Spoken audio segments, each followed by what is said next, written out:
नमस्ते दोस्तों, मेरा नाम है एकांश और इस वीडियो में अपन बात करने वाले हैं एलआईसी के आईपीओ के बारे में। लेकिन वीडियो में जाने से पहले अगर आपने चैनल को सब्सक्राइब नहीं किया है तो चैनल को ज़रूर सब्सक्राइब करें।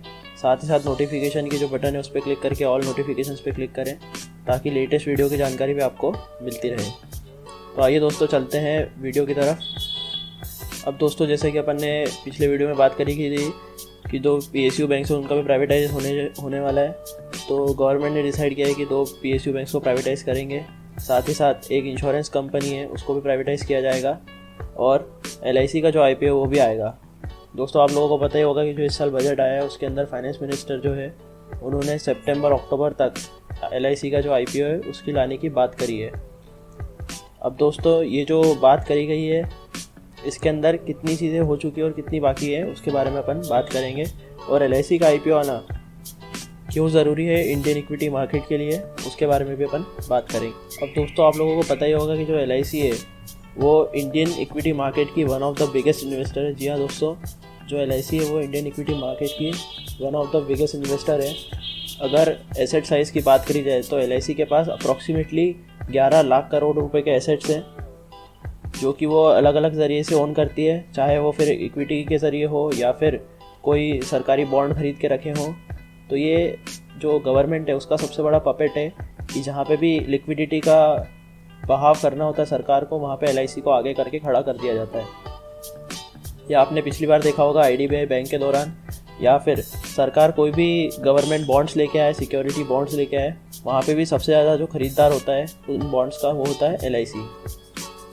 अब दोस्तों, एलआईसी के पास इतना पैसा आता कहाँ से, पहले अपन उसकी बात करते हैं। तो जो आप प्रीमियम्स भरते हैं वो प्रीमियम्स जो है वो काफ़ी ज़्यादा हाई होती है एलआईसी के केस में, और ये धीरे धीरे करके एक्यूमुलेट होती जाती है एलआईसी के पास।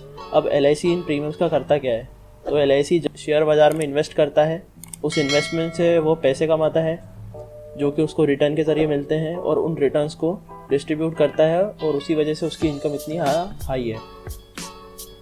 अब दोस्तों, ऐसा भी सुनने में आया था कि अप्रॉक्सीमेटली जो एलआईसी है उसके पास अरबों रुपए पड़े हुए हैं जो कि अनक्लेम्ड पॉलिसी के नाम से हैं। जो पॉलिसी किसी की एक्सपायर हो गई है, किसी की अनक्लेम्ड पॉलिसी है। तो ज़्यादातर लोग ऐसे होते हैं जिनको पता नहीं होता है कि उन पॉलिसीज़ को क्लेम कैसे किया जाए या अपना जो पैसा है वो मैच्योरिटी के बाद कैसे लिया जाए। तो जो मैच्योर्ड हो चुकी पॉलिसीज़ है उसका पैसा भी एलआईसी के पास पड़ा रहता है जो कि अनक्लेम्ड रहता है, और वो भी एक काफ़ी लमसम अमाउंट में है। अब अगर इसके डाइवेस्टमेंट की बात करी जाए तो जो सरकार है इसके अंदर कुछ शेयर्स अपने बेचने वाली है। उनका target approximately 1 lakh crore rupees का है कि 1 लाख करोड़ रुपीज़ का जो डिसइन्वेस्टमेंट है वो किया जाए एलआईसी के अंदर। तो अगर इसके हिसाब से देखा जाए तो एलआईसी की जो वैल्यू है वो निकल के आती है अप्रॉक्सीमेटली 13 लाख करोड़ के आसपास, जो कि रिलायंस की जो मार्केट कैपिटलाइजेशन है उसके आसपास ही है। मतलब अगर एलआईसी लिस्टेड होती है स्टॉक मार्केट में तो LIC one of the biggest companies होगी इंडियन शेयर मार्केट की। अब जो एलआईसी है उसके अंदर जो गवर्नमेंट है उसको बहुत बड़ा फ़ायदा होता है, क्योंकि जो सबसे बड़ा पैसा आता है गवर्नमेंट के पास वो आता है एलआईसी के थ्रू, चाहे फिर वो उसके बॉन्ड्स खरीद के हो या फिर किसी भी फाइनेंशियल फर्म या अनफाइनेंशियल फर्म्स को बचाना हो।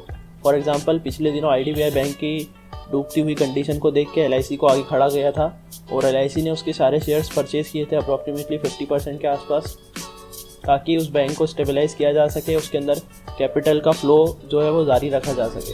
अब गवर्नमेंट जो है वो एलआईसी को डिसइन्वेस्ट क्यों करना चाहती है, तो सबसे मेन चीज़ जो है वो है पैसा।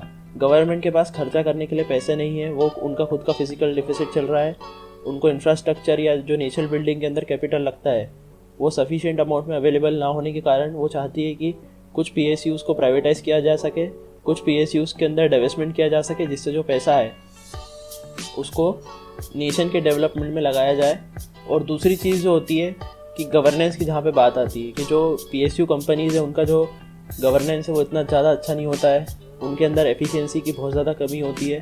तो उस चीज़ को पूरा करने के लिए जो गवर्नमेंट है वो चाहती है कि उनके अंदर जो पब्लिक सेक्टर अंडरटेकिंग्स की जो होल्डिंग्स है उसको कम करके गवर्नमेंट जो है वो ज़्यादा से ज़्यादा फोकस कर सके गवर्नेंस के ऊपर instead of running a PSU company.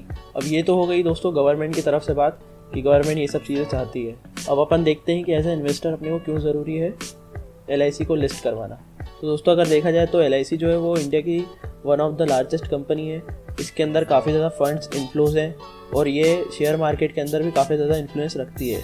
अगर इन सब चीज़ों को देखा जाए तो इसके प्रति जो LIC की अकाउंटेबिलिटी होती है कि ये कहाँ इन्वेस्ट कर रही है, ये जो प्रीमियम्स जो इसके पॉलिसी होल्डर्स हैं उनका पैसा कहाँ पे इन्वेस्ट हो रहा है, उस पर कितना रिटर्न जनरेट हो रहा है, कितना प्रॉफिट कमा रही है, ये सब चीज़ों की जानकारी किसी को भी आज तक नहीं हुई है।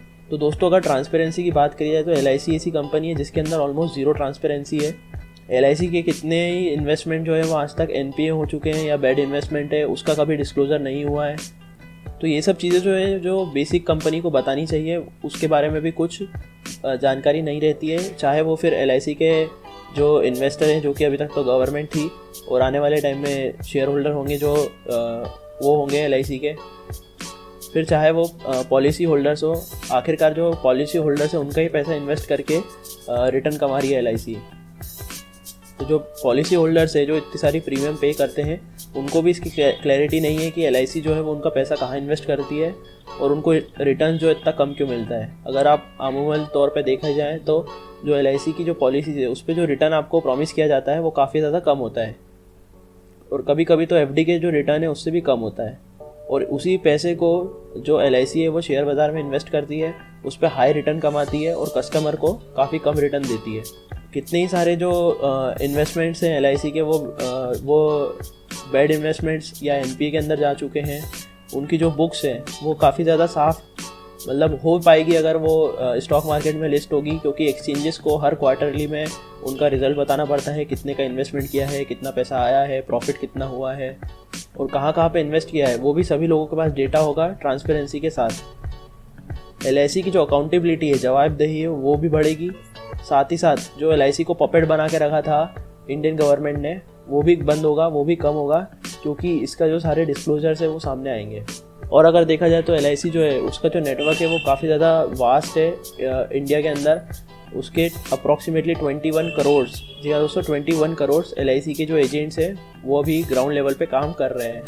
दूसरी चीज़ जो है कि अगर LIC जो है वो स्टॉक मार्केट में लिस्ट होती है तो उसकी जो एफिशिएंसी है, अकाउंटेबिलिटी है, वो काफ़ी ज़्यादा बढ़ेगी। काम जो है वो काफ़ी ज़्यादा अच्छे तरीके से होने लगेगा और जो एम्प्लॉयज़ है उनकी भी एफिशिएंसी जो है वो बढ़ेगी।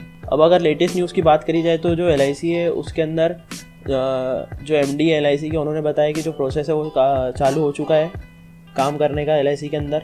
अब जो गवर्नमेंट है उन्होंने जो FDI का इन्वेस्टमेंट है इंश्योरेंस सेक्टर के अंदर उसको बढ़ा के 74% के आसपास कर दिया है, जिससे कि LIC को भी फ़ायदा होगा। अगर वो लिस्ट होगा तो जो बाहर के प्लेयर्स है वो भी चाहें तो LIC के अंदर हिस्सेदारी खरीद सकते हैं।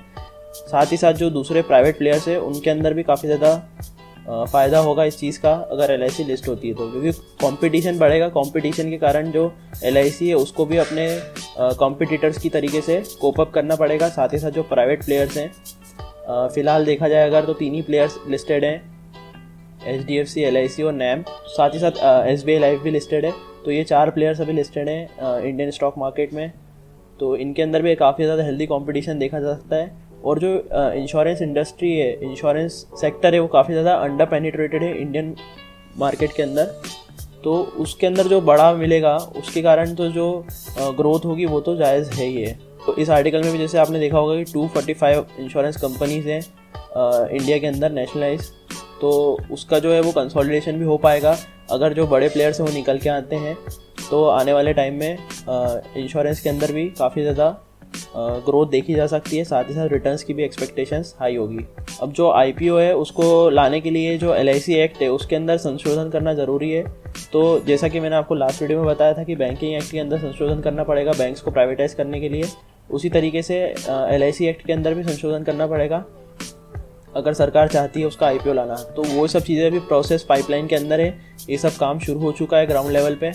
इसकी पूरी जो रणनीति है वो तैयार हो रही है कि किस तरीके से कितना % डाइल्यूशन होगा, किस तरीके से सारी चीज़ें को प्लान करना है। तो ये काफ़ी ज़्यादा अच्छी चीज़ है। अगर LIC जो है वो लिस्ट होती है, इंडियन शेयर मार्केट है, उसकी वैल्यू तो साथ ही साथ बढ़ेगी, साथ में कंपटीशन भी बढ़ेगा, इन्वेस्टर्स को अच्छी अपॉर्चुनिटी मिलेगी। तो दोस्तों ये सारा अपडेट था LIC के ऊपर। अगर LIC का IPO आता है तो मैं तो करूँगा ही करूँगा, साथ में आपको भी रिकमेंड करूँगा कि उसके IPO में पार्टिसिपेट करें। वैल्यूएशंस वगैरह क्या होंगी वो उस टाइम पे देखना ज़रूरी होगा। अदरवाइज़ जो इंश्योरेंस सेक्टर है वो काफ़ी ज़्यादा अंडर पेनिट्रेटेड है और ये आने वाले 10-15 साल 20 साल तक की स्टोरी है। तो इसको जल्दी से छोड़ना नहीं है अपने को, इसके अंदर राइड करना है लंबे समय के लिए। थैंक यू सो मच दोस्तों ये वीडियो देखने के लिए। अगर आप चाहते हैं कि इसी तरह के वीडियो आपको मैं आगे भी देते रहूं तो चैनल को ज़रूर सब्सक्राइब कीजिएगा और दोस्तों के साथ शेयर करिएगा। धन्यवाद दोस्तों, थैंक यू सो मच।